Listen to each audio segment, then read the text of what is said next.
Essula ey'okutaano. Awo ebika byonna ebya Isirayiri ne bajja eri Dawudi e Kebbulooni ne boogera nti, laba, tuli magumba go era mubiri gwo. Mu biro eby'edda Sawulo nga ye kabaka waffe, ggwe wafulumya n'oyingiza Isirayiri.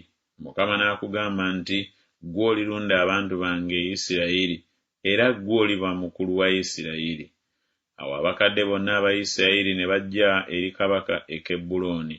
Kabaka Dawudi n'alagaanira nabo endagaano e Kebbulooni mu maaso ga Mukama, ne bamufukako Dawudi amafuta okuba kabaka wa Isirayiri.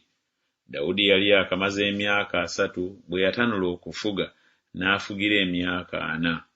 Yafugira Yuda e Kebbulooni emyaka 7 ko emyezi 6, ne mu Yerusaalemi yafugira Isirayiri yenna ne Yuda emyaka 33.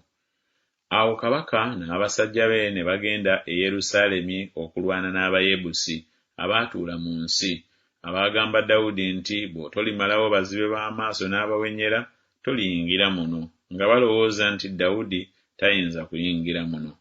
Era naye Dawudi n'amenya ekigo ky'e Sayuuni, ekyo kye kibuga kya Dawudi.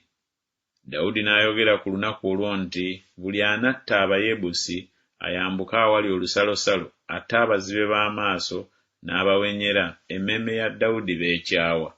Kyebaava boogera nti, waliwo abazibe b'amaaso n'abawenyera, tayinza kuyingira mu nnyumba. Dawudi n'abeera mu kigo n'akiyita ekibuga kya Dawudi. Era Dawudi yazimba okwetooloola okuva e Miiro n'okuzza munda. Awo Dawudi ne yeeyongerayongeranga okuba omukulu, kubanga Mukama Katonda ow'eggye yali naye. Awo Kiramu kabaka w'e Ttuulo n'atumira Dawudi ababaka n'emivule n'ababazzi n'abazimbi b'amayinja, ne bazimbira Dawudi ennyumba.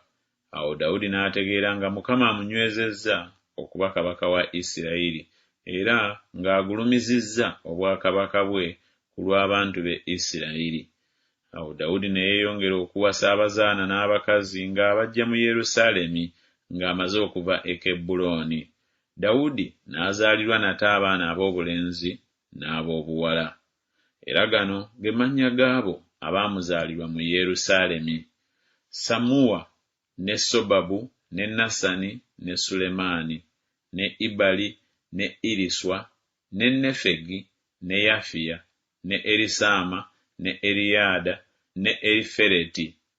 Awo Abafirisuuti bwe baawulira nga bamaze okumufukako Dawudi amafuta okuba kabaka wa Isirayiri, Abafirisuuti bonna ne bambuka okunoonya Dawudi.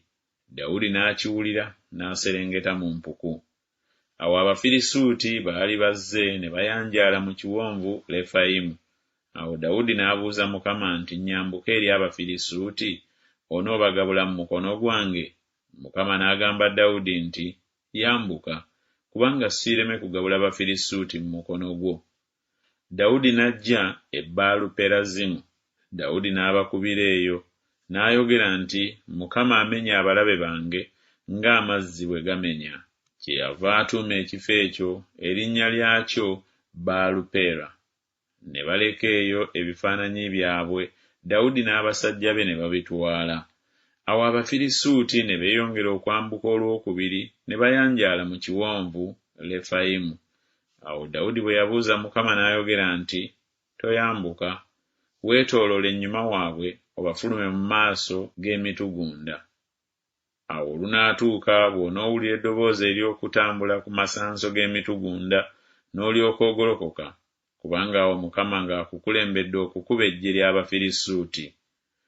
Awo Dawudi n'akola bw'atyo nga Mukama bwe yamulagira, n'atta Abafirisuuti okuva e Geba okutuusa lwe yatuuka e Gezeri.